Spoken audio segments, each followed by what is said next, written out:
The World as I See It, by Albert Einstein, heavily abridged. What an extraordinary situation is that of us mortals. Each of us is here for a brief sojourn, for what purpose he knows not, though he sometimes thinks he feels it. But from the point of view of daily life, without going deeper, we exist for our fellow men. In the first place, for those on whose smiles and welfare all our happiness depends. And next, for all those unknown to us personally, with whose destinies we are bound up by the tie of sympathy. 100 times every day I am reminded myself that my inner and outer life depend on the labors of other men, living and dead, and that I must exert myself in order to give in the same measure as I have received and am still receiving. I am strongly drawn to the simple life, and am often oppressed by the feeling that I am engrossing an unnecessary amount of the labor of my fellow men. I regard class differences as contrary to justice and, in the last resort, based on force. I also consider that plain living is good for everybody, physically and mentally. To inquire after the meaning or object of one's own existence or of creation generally has always seemed to me absurd from an objective point of view. And yet everybody has certain ideals which determine the direction of his endeavors and his judgments. In this sense I have never looked upon ease and happiness as ends in themselves.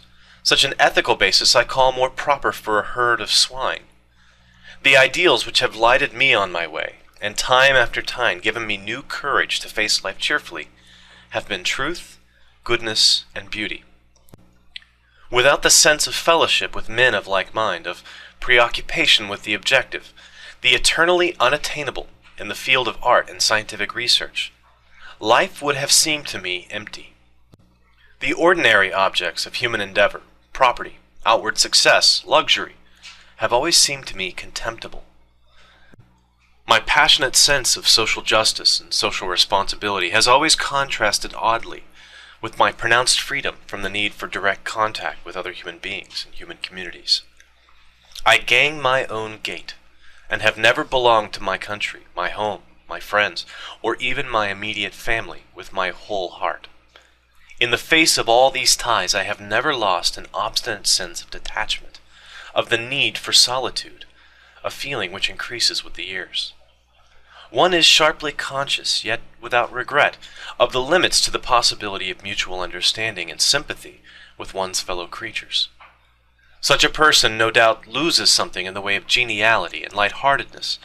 On the other hand, he is largely independent of the opinions, habits, and judgments of his fellows, and avoids the temptation to take his stand on such insecure foundations. My political ideal is that of democracy. Let every man be respected as an individual, and no man idolized. It is an irony of fate that I myself have been the recipient of excessive admiration and respect from my fellows through no fault and no merit of my own. The cause of this may well be the desire, unattainable for many, to understand the one or two ideas to which I have, with my feeble powers, attained through ceaseless struggle. I am quite aware that it is necessary for the success of any complex undertaking that one man should do the thinking and directing, and in general bear the responsibility. But the led must not be compelled. They must be able to choose their leader.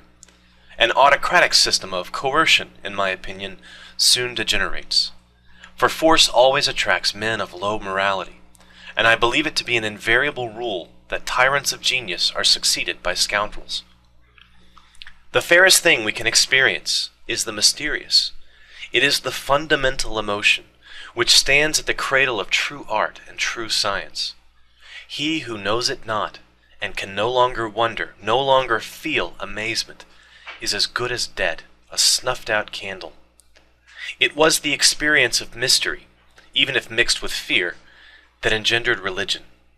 A knowledge of the existence of something we cannot penetrate, of the manifestations of the profoundest reason and the most radiant beauty, which are only accessible to our reason in their most elementary forms. It is this knowledge and this emotion that constitute the truly religious attitude. In this sense, and in this alone, I am a deeply religious man.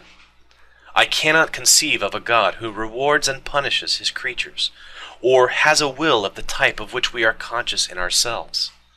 An individual who should survive his physical death, is also beyond my comprehension, nor do I wish it otherwise. Such notions are for the fears or absurd egoism of feeble souls. Enough for me the mystery of the eternity of life, and the inkling of the marvelous structure of reality, together with the single-hearted endeavor to comprehend a portion, be it never so tiny, of the reason that manifests itself in nature. Thanks for watching.